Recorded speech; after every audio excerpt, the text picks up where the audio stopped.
Kita masuk hadis selanjutnya 255 dari Aisyah radhiyallahu anha. Beliau berkata, Sami'a Rasulullah SAW sawta khusumin bil babi aliyatan aswatuhuma. Wa idha ahaduhuma yastaudi'ul akhar wa yastarfiquhu fi syai'. Wa huwa yakul, wallahi la af'al. فخرج عليهما رسول الله صلى الله عليه وسلم فقال أين المتألي على الله لا يفعل المعروف فقال أنا يا رسول الله فله أي ذلك أحب. Hadits ini sama juga muttafaqun alaih atau riwayat Bukhari Muslim. Rasulullah SAW pernah mendengar suara orang yang bertengkar di depan pintu rumah beliau sallallahu alaihi wasallam. Suara keduanya sangat keras. Ternyata salah seorang dari keduanya meminta agar rekannya menghapus sebagian utangnya dan memintanya bersikap lunak sedikit terhadapnya. Tapi rekannya berkata, demi Allah aku tidak akan melakukan itu. Maka Rasulullah SAW keluar menemui mereka. Lalu beliau bersabda, sallallahu alaihi wasallam, siapa yang bersumpah atas nama Allah bahwasanya dia tidak akan melakukan kebaikan? Maka dia menjawab, saya wahai Rasulullah. Maka Rasulullah SAW berkata, dan baginya apa yang dia sukai. Makna yastardi'uhu di situ ditulis adalah dia meminta agar rekannya menghapus sebagian utangnya. Yastarfiquhu memintanya bersikap lunak. Al-muta'alli adalah orang yang bersumpah. Ya. Kita akan masuk dalam rincian hadis yang mulia ini. Potongan pertama adalah Rasulullah SAW pernah mendengar suara orang yang bertengkar di depan pintu rumah beliau dan suara keduanya sangat keras. Ya. Ternyata salah seorang dari keduanya meminta agar rekannya menghapus sebagian utangnya dan memintanya sedikit bersikap lunak terhadapnya. Potongan hadits ini kita langsung keluarkan dua manfaat. Yang pertama tentu bagaimana sikap Nabi SAW sebagai pemimpin yang tidak mau membiarkan masyarakatnya, ya, umatnya, ya, binaannya, apa saja ya, yang kita bisa bahasakan, ya, yang ribut dan dibiarkan begitu saja. Nah, ada sebagian pemimpin malah cuek saja, ya. Mau ribut, mau bertengkar, mau berperang, bahkan mau saling bunuh-membunuh, terserah, yang penting dia aman. Itu bukan sifat kepemimpinan yang baik. Nabi SAW memberikan gambaran dalam riwayat ini adalah bagaimana beliau baru mendengar saja, beliau sudah langsung mengambil sikap. Ya. Karena mendatangi keduanya atau suara ribut itu. Terbukti beliau mengetahui ternyata yang ribut ini dua orang. Yang satu punya utang, yang satu pemilik piutang. Nah, yang punya utang ini meminta kepada yang punya piutang agar meringankan, ya, dan bersikap lunak, meringankan pembayaran utangnya, seperti itu.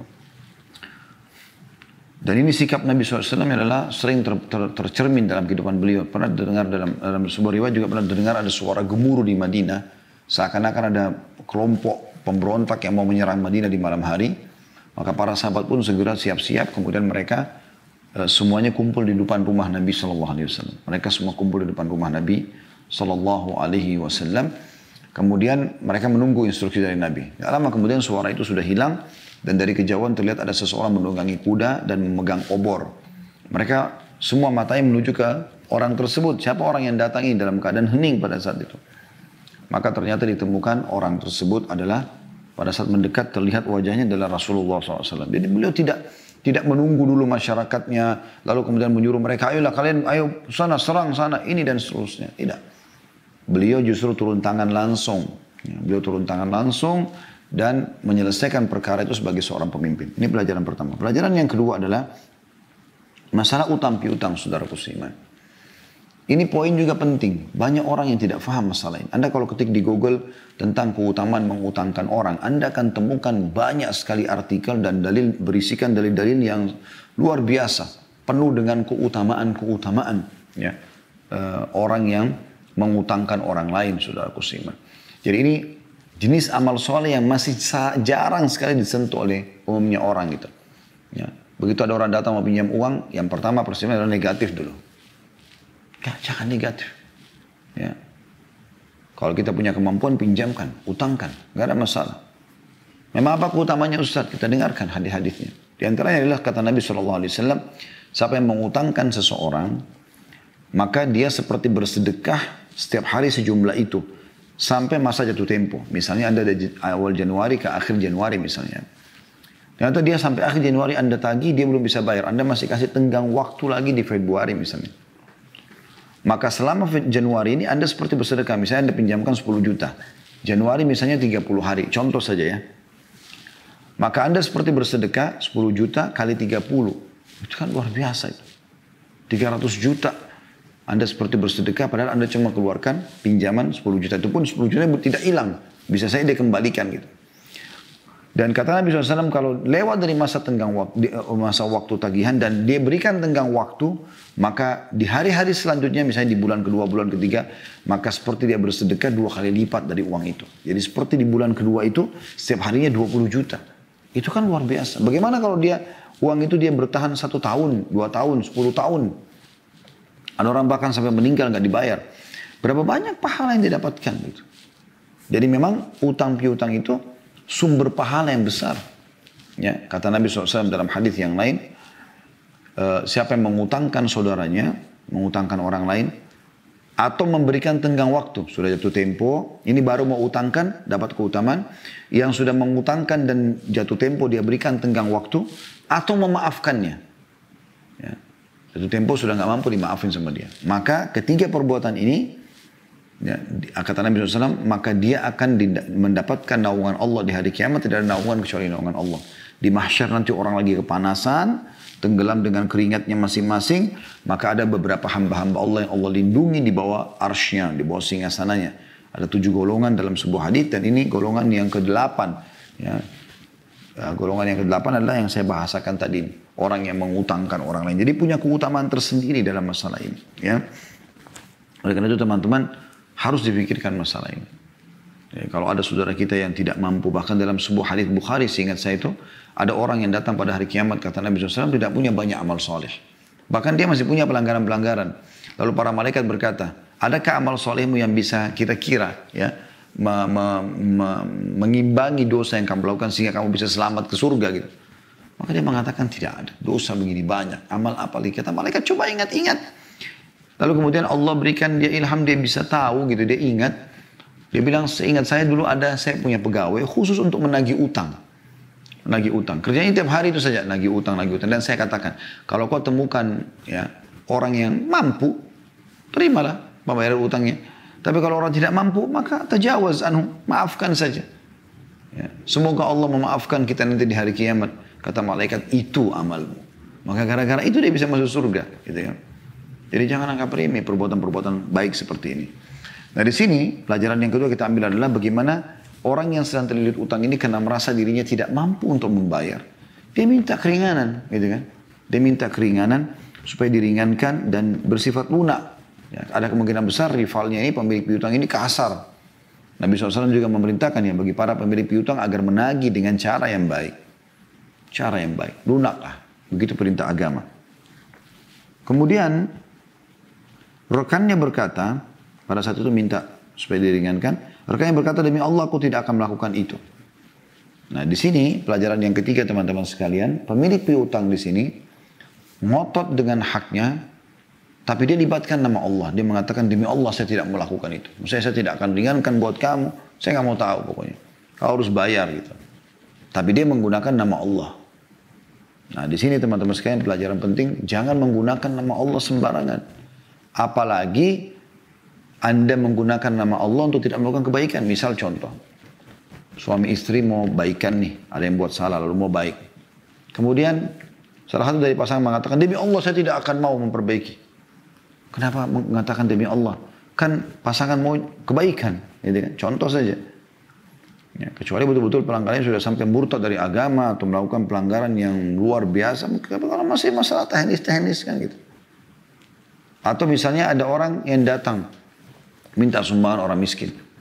Minta bantu saya. Kita sudah bantu dia kemarin. Kan saya sudah bantu kau kemarin. Demi Allah saya tidak akan bantu kau lagi. Nah ini tidak boleh.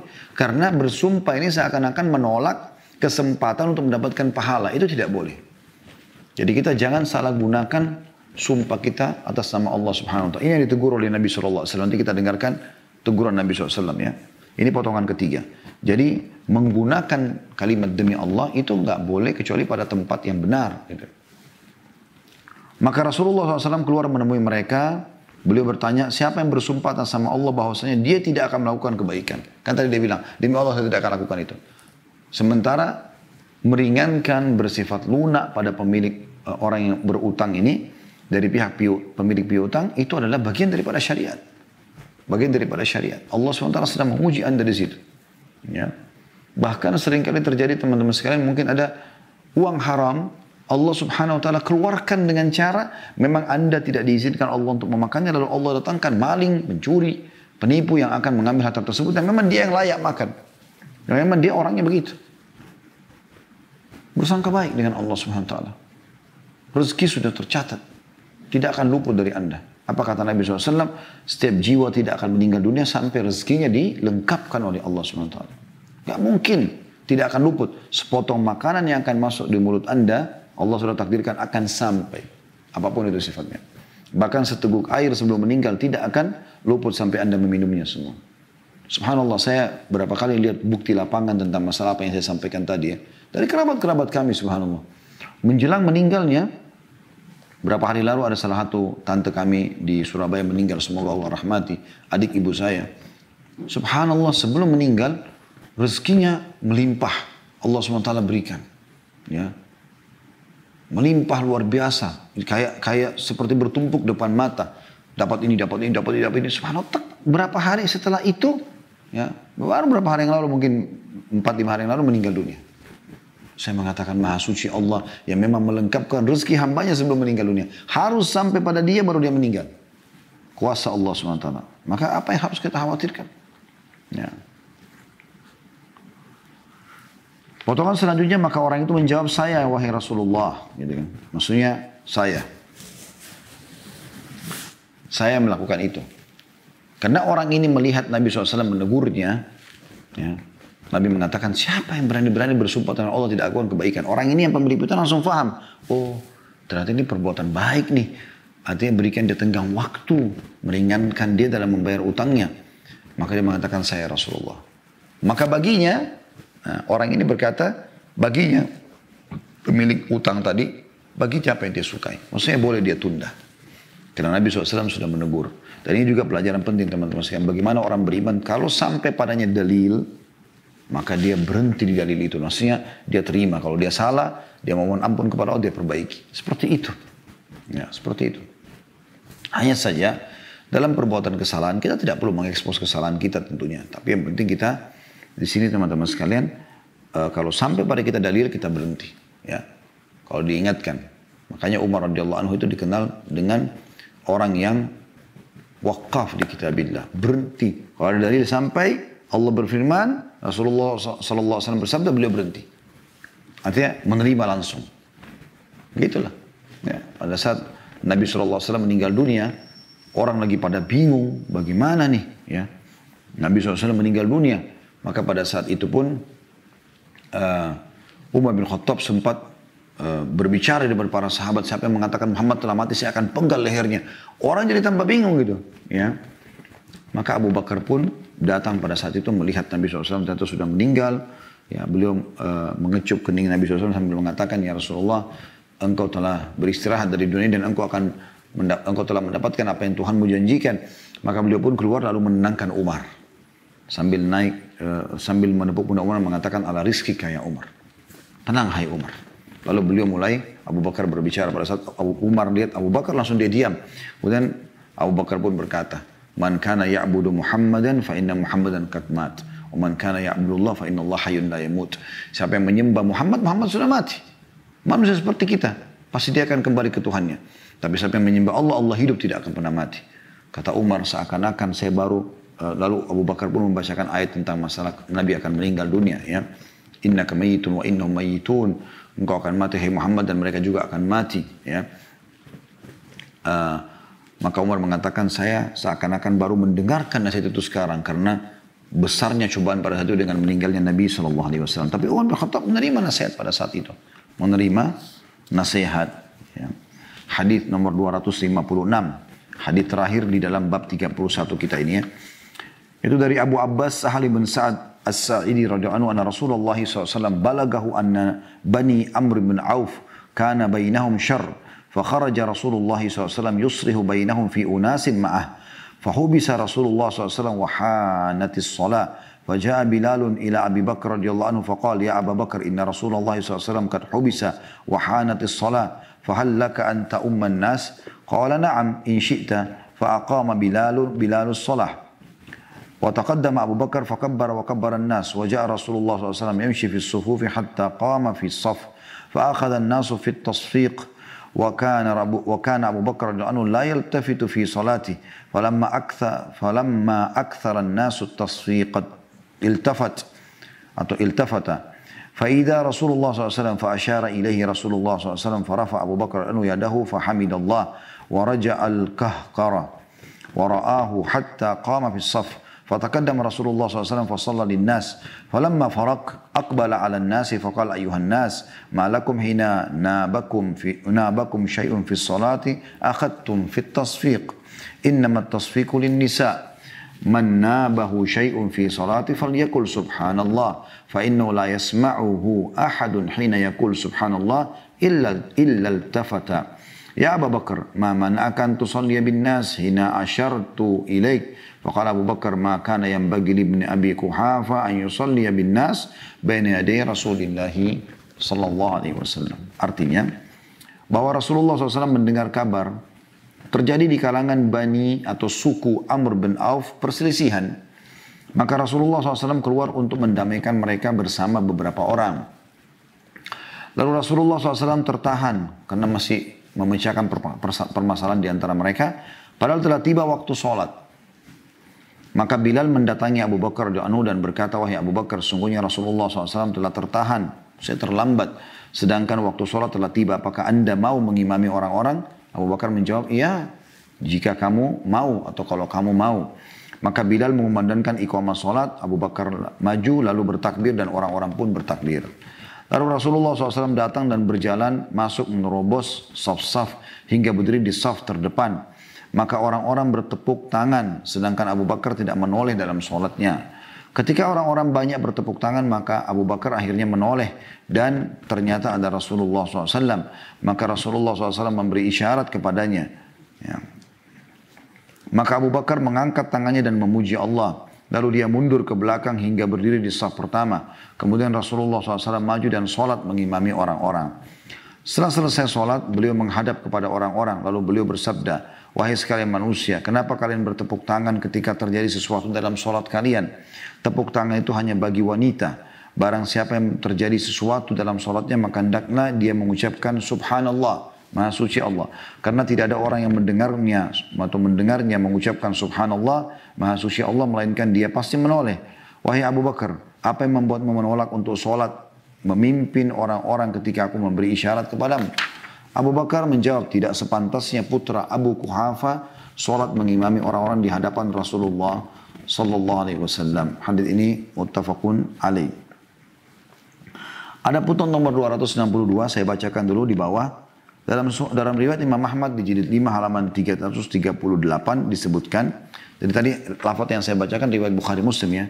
Muttafaqun alaih, bagian pegang bukunya di bold, ditebalkan di situ karena memang disepakati oleh dua orang, Bukhari dan Muslim.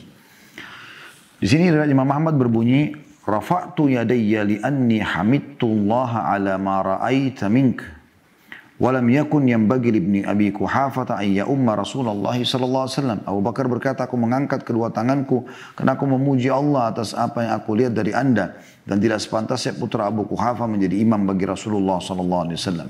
Ini sanadnya sahih. Hadis ini hadis yang agung teman-teman sekalian. Kita akan coba bedah menjadi beberapa bagian. Yang pertama, Rasulullah SAW mendengar kabar bahwa di kalangan Bani atau suku Amr bin Auf terjadi perselisihan. Maka Rasulullah SAW keluar untuk mendamaikan mereka bersama beberapa orang. Ya. Lalu Rasulullah SAW tertahan padahal telah tiba waktu sholat. Ini potongan pertama. Sekali lagi kembali seperti penjelasan kita di hadis sebelumnya. Bagaimana kemuliaan akhlak Nabi SAW sebagai seorang pemimpin. Ya, bukan cuma sekedar pemimpin orang-orang beriman, bahkan pemimpin manusia. Rahmatan lil alamin. Ya, sebagai kasih sayang, petunjuk bagi seluruh alam semesta ini. Beliau mendengar ada perselisihan terjadi, maka beliau pun keluar. Mengajak beberapa orang untuk menengahi mereka. Dan ini saksi bahasan kita. bagaimana seorang pemimpin tidak tinggal diam. Anda kalau di rumah tangga sebagai suami, maka Anda harus mendamaikan di antara istri-istri Anda misalnya, atau Anda mendamaikan di antara ibu sama anaknya, atau Anda mendamaikan antara istri Anda dengan pembantunya, Anda mendamaikan antara pembantu dengan pembantu, Anda mendamaikan antara tukang kebun sama supir, dan seterusnya, ya. Jadi Anda punya kewenangan di situ, karena Anda pemimpinnya. Pemimpin perusahaan juga begitu, tidak membiarkan stafnya saling musuh-musuh, ya. Dan ingat teman-teman, saya pernah titik beratkan ini, dalam Islam tidak dikenal namanya manajemen konflik. Saya waktu S2 dulu pernah masuk di manajemen pendidikan Islam, dan kebetulan sekali judul manajemen konflik saya yang dapat kesempatan untuk nyusun makalah gitu. Maka saya telusuri semua sumber-sumbernya gitu, sampai saya tulis makalah, alhamdulillah mendapatkan A+ pada saat itu, ya. Karena saya telusuri, ternyata memang ini adalah sebuah manajemen yang dibuat oleh beberapa pengusaha di Amerika, tentu mereka non-muslim, ya. Dan mereka menganggap, waktu mereka kembangkan metode ini, mereka menganggap kalau perusahaan tidak ada konflik berarti tidak sehat. Maka dalam manajemen konflik, mereka sengaja melahirkan konflik itu. Jadi misalnya sengaja membuat pegawai ini sama pegawai ini, nanti mereka bersaing satu sama yang lain, saling mencari tahu dan segala macam lah, ya. Sehingga akhirnya mereka saling memata-matai di sini, padahal tajasus dalam Islam tidak dibolehkan, atau memata-matai, atau dia sengaja meletakkan sebuah benda untuk menguji pegawai-pegawainya. Nah, ini semua dalam Islam tidak ada. Kita tidak ada konflik, tidak ada manajemen konflik. Jadi Anda juga dalam rumah tangga jangan pakai manajemen konflik, karena saya temukan banyak rumah tangga rusak gara-gara ini. Jadi si istri mau mengetes suaminya. Suami ingin mengetes istrinya. Untuk apa ngetes-ngetes ini? Untuk apa sengaja mencari-cari kesalahan orang? Gak perlu. Dia punya Tuhan. Ya, Allah SWT yang Sami', maha mendengar, basir, maha melihat. Ya, ya'lamu kha'inatal a'yun wa ma tukhfi sudur. Dia mengetahui apa yang dikhianati oleh mata. Mata lihat ke sana tapi tujuannya ke sana. Dan apa yang disembunyikan dalam hati. Kenapa kita harus repot? Allah titipkan malaikat di kiri kanan pundaknya yang akan mengawasi dia, gitu kan? Ma yalfidu min qawlin illa ladayhi raqibun atid. Tidak ada satu kata pun yang terucap dari seseorang kecuali diawasi oleh malaikat pencatat di kiri kanan pundaknya, baik ataupun buruk, gitu kan? Kenapa kita harus ambil tugasnya malaikat? Maka harus hati-hati, jangan pakai manajemen konflik. Karena saya temukan banyak kasus rumah tangga pecah gara-gara ini, ya. Seorang istri mau pancing, ini ada perempuan lain nggak dalam hidup suami saya. Sengaja dia mengatakan bohong misalnya. Saya dapat informasi katanya kamu begini dan begitu. Atau sengaja mengorek-ngorek, mencari tahu isi handphone, melahirkan konflik dalam hidupnya tidak perlu ada. Saya subhanallah punya kakak kandung, semoga Allah jaga beliau, perempuan beliau. Subhanallah, yang saya tahu ya, yang kami tahu keluarga, tidak pernah ribut dalam rumah tangganya. Saya pernah dulu saya tanya, Kak, apa resepnya sampai Masya Allah, mungkin sekarang sudah 25 tahun atau lebih, mungkin 30 tahun menikah. Dia bilang, saya gak pernah mencari kesalahan suami saya. Bahkan saya sampai sekarang belum pernah melihat isi handphone suami saya. Dan memang subhanallah Allah berkahi. Suaminya pun akhirnya punya rasa malu sendiri. Dia harus berbuat baik sama orang yang sudah buat baik seperti ini. Contoh saja ya. Bukan seperti sebagian orang yang sibuk. Suaminya masuk kamar mandi, periksa handphone. Ya, ambil nomor telepon ini, curiga itu. Jadi dia konflik sendiri. Mimpi pun akhirnya syaitan tunggangi, mimpi selalu suaminya selingkuh. Istrinya selingkuh. Padahal tidak ada semua itu. Kenapa dia harus munculkan konflik? Ini contoh. Jangan lahirkan konflik, nggak boleh. Ya. Jadi tidak ada manajemen konflik dalam Islam. Tapi kita ada manajemen damai, iya. Ya, kan? Membantu saudara kita keluar dari permasalahannya, dari kekurangannya, dari kesalahannya, iya. Gitu. Ini pelajaran pertama. Yang kedua, Nabi SAW, tentu di sini karena Nabi SAW masih memecahkan perkara mereka sampai akhirnya waktu sholat sudah azan, gitu kan? Nabi SAW belum datang nih. Nah biasanya kalau waktu azan tiba, Bilal sudah azan tanpa menunggu Rasulullah SAW. Tapi kalau iqamah, maka itu hak imam. Sebagaimana Nabi SAW mengatakan, azan adalah haknya muadzin. Dia boleh azan pada saat waktu masuk. Ada yang perintahkan atau tidak ada. Kalau iqamah haknya imam. Kalau ada imam rutin, nggak boleh iqamah sampai imamnya ya dipastikan tidak bisa datang. Ya, oleh karena itu harus imam komunikasi lancar dengan muadzin. Kalau dia macet di jalan, dia ada uzur, dia bilang saya nggak bisa datang. Atau dia sudah sepakat, kalau 15 menit setelah azan saya tidak datang maka silakan sholat. Misal contoh. Seperti itulah ya. Jadi ini tidak boleh sembarangan orang main langsung maju imam di masjidnya orang. Nggak boleh. Dalam sebuah hadis bahkan dikatakan kata Nabi SAW janganlah seseorang imam di lokasi yang sudah ada imamnya kecuali dengan izinnya. Nggak boleh sembarangan. Nah pada saat itu Nabi SAW rupanya telat. Yang biasa durasi waktu Bilal tahu sudah waktu iqamah, ternyata Nabi belum muncul. Nah Nabi SAW perintahkan sholat di awal waktu. Kan gitu, seperti itulah. Jadi Nabi SAW telat. Maka pelajaran yang kedua, Bilal mendatangi Abu Bakar dan berkata, wahai Abu Bakar, sesungguhnya Rasulullah SAW telah tertahan. Maksudnya terlambat datang nih. Sedangkan waktu sholat telah tiba. Jadi bukan maksudnya waktu azan ya, tapi waktu iqamah. Ini maksud dengan waktu sholat sudah tiba adalah, sudah saja saya iqamah sebagai muadzin dan sudah saatnya sekarang ditakbirkan, takbiratul ihram pertama sholat. Apakah anda mau mengimami orang-orang? Jadi Bilal di sini mengambil keputusan, siap nggak gantikan Nabi SAW? Maka Abu Bakar mengatakan, iya kalau kau mau.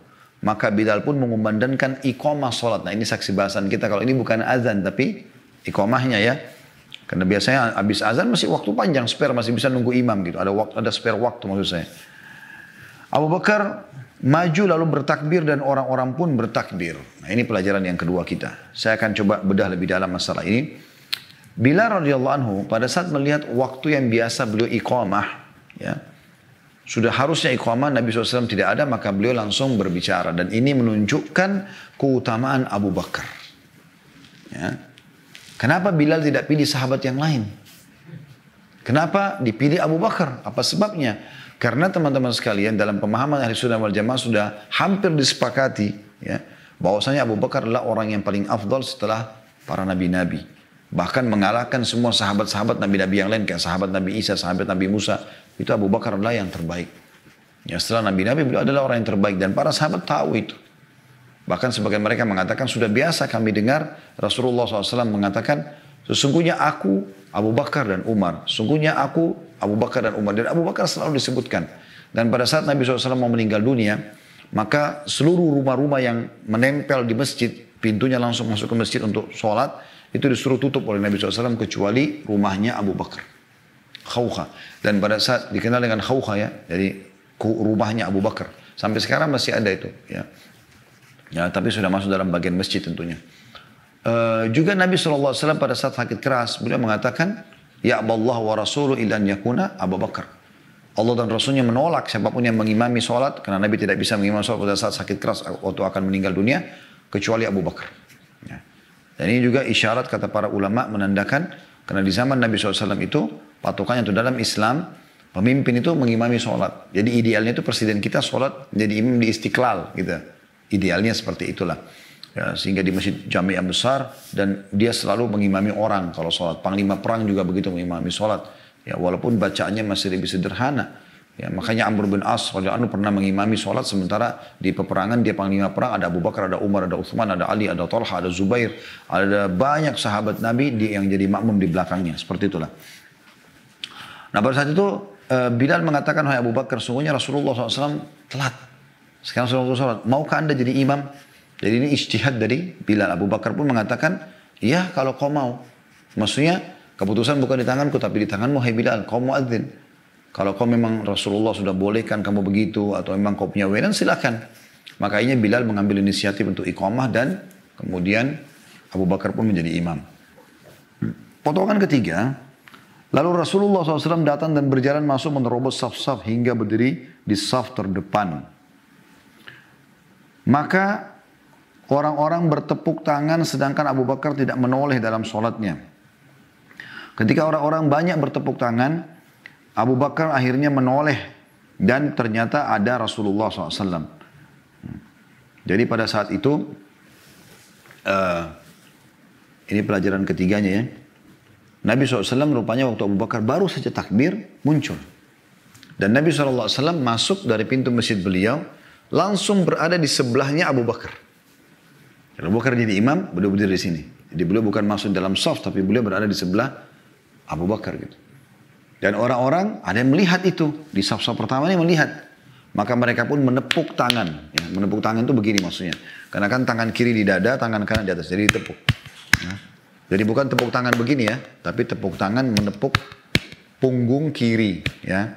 Ditepuk. Nah ini biasanya, sebagaimana hadis nanti menjelaskan, ini adalah cara kaum wanita untuk mengingatkan, ya, mengingatkan kalau ada yang keliru dalam sholat, misalnya jumlah rakaat, bacaan. Kalau laki-laki nanti kita jelaskan, mengucapkan subhanallah. Seperti itulah. Nah Abu Bakar punya tradisi radhiyallahu anhu. Beliau kalau sholat itu luar biasa. Tidak menoleh. Tidak terpengaruh dengan apapun. Makanya dikatakan sini Abu Bakar tidak menoleh. Sampai nanti sudah banyak orang yang tepuk tangannya. Nabi pun tidak tegur apa-apa. Nabi ternyata karena saf pertama sudah penuh. Beliau berdiri di sebelah Abu Bakar. Dan ini juga salah satu cara sholat yang dibolehkan ya. Kalau masjid sudah penuh, nggak ada lagi tempat, dan jemaah masih ada, daripada buat jemaah kedua, Anda boleh berdiri di sebelah imam. Selama Anda laki-laki ya, Anda boleh agak mendekat dengan imam, kemudian Anda buat saf ke kanan dan ke kiri. Sehingga misalnya satu saf itu bisa 10 orang masih bisa bertambah jemaah. Ya, gitu. Maka karena banyak orang yang tepuk punggung tangannya, akhirnya Abu Bakar menyadari kalau ada Rasulullah SAW di situ. Ya. Kemudian pelajaran yang keempat adalah maka Rasulullah SAW memberi isyarat kepadanya. Ya. Maka Abu Bakar mengangkat tangannya dan memuji Allah, lalu dia mundur ke belakang hingga berdiri di saf pertama. Kemudian Rasulullah SAW maju dan sholat mengimami orang-orang. Maksudnya adalah, jadi waktu Abu Bakar mulai tahu ada Nabi SAW, beliau mengangkat tangannya, maksudnya mengatakan Alhamdulillah gitu ya. Seakan-akan beliau mau bersyukur karena Nabi datang gitu ya. Nabi SAW kasih isyarat. Maksudnya kasih isyarat ini, ya sudah, kamu tetap jadi imam, lanjutin. Tapi Abu Bakar mundur. Ya, Abu Bakar mundur di sini. Nanti di akhir hadits dijelaskan alasannya kenapa beliau mundur ya. Beliau mundur sampai akhirnya orang-orang yang ada di saf pertama itu memberikan kerenggangan. Maka beliau pun masuk, Abu Bakar masuk gitu. Lalu kemudian Nabi SAW mengimami sholat. Ya. Tentu di sini Nabi SAW sudah bertakbir. Seperti kasusnya kalau imam lagi berhalangan, maka boleh digantikan oleh makmum. Saya kasih contoh misal.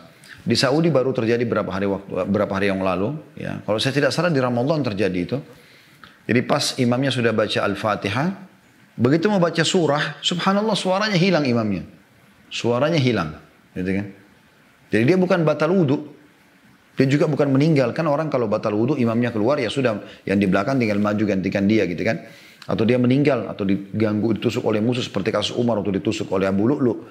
Jatuh lalu Abu Musa al-Asy'ari langsung maju radhiyallahu anhu ajma'in untuk gantikan Umar. Ya kan, karena Umar sudah tidak mungkin lagi dalam berlumuran darah gitu. Tapi ini tidak, bacanya terganggu di sini. Dia coba baca ayat nggak bisa, nggak keluar suaranya. Maka dia mundur, yang di belakangnya sudah faham, langsung maju menggantikan dia dan membaca surah yang sama. Atau membaca surah awal ayat yang memang niat mau dibaca oleh imam. Karena tadi sempat dia baca satu ayat kemudian hilang suaranya. Seperti itulah. Nah kurang lebih seperti ini gambarannya. Bagaimana Nabi SAW waktu datang sudah bertakbir, Abu Bakar mundur. Kemudian imamnya maju. Ya. Ada sebagian ulama mengatakan, bisa orang, kalau misalnya dia imam, dia bukan imam rutin, datang imam rutinnya.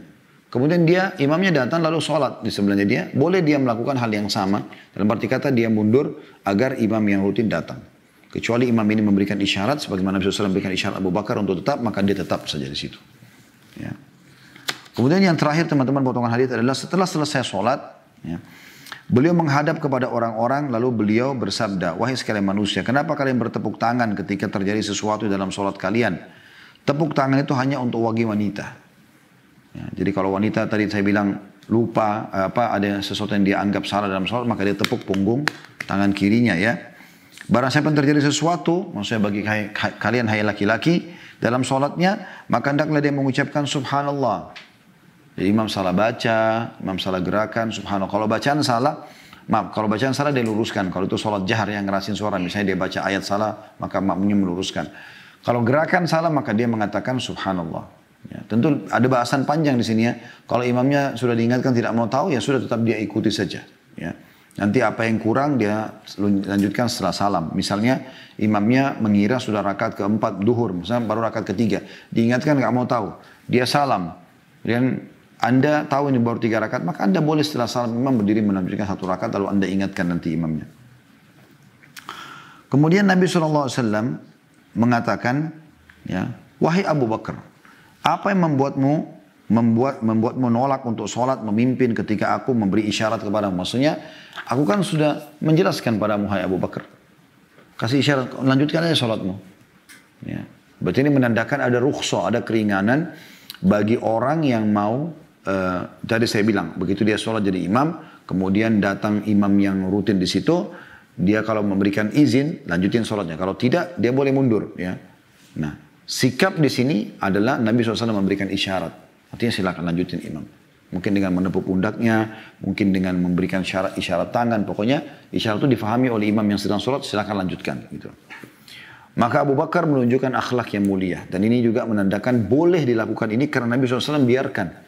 Yaitu jawaban Abu Bakar mengatakan tidak sepantasnya putra Abi Quhafa. Abi Quhafa adalah nama ayahnya Abu Bakar. Ya. Abu Bakar namanya Abdullah. Ayahnya namanya Abi Quhafa. Namanya Abdullah bin Abi Quhafa. Tapi dipakai julukannya Abu Bakar. Abu Bakar bin Abi Quhafa. Dia mengatakan tidak sepantasnya putra Abi Quhafa. Jadi dia saking santunnya sama Nabi SAW. Bukan cuma mengatakan tidak sepantasnya Abu Bakar. Dia mengatakan tidak sepantasnya anaknya Abi Quhafa. Ya. Lebih merendah lagi. Salat mengimami orang-orang di hadapan Rasulullah SAW. Tidak mungkin saya jadi imam ya Rasulullah, Anda ada. Siapa saya gitu. Seakan-akan begitu bahasanya. Dalam riwayat lain tadi dikatakan, Abu Bakar berkata, ya, tidak sepantasnya putra Abi Quhafa menjadi imam bagi Rasulullah SAW. Tidak mungkin saya imami Anda. Gitu. Seperti itulah. Dan ini pelajaran terakhir dari hadis kita tentang beberapa adab berhubungan dengan masalah sholat. Dan insya Allah kita lakukan pertemuan akan datang nanti dengan bab ke-32, bab keutamaan orang-orang yang lemah, miskin dan tidak kenal atau tidak dikenal dari kalangan kaum muslimin.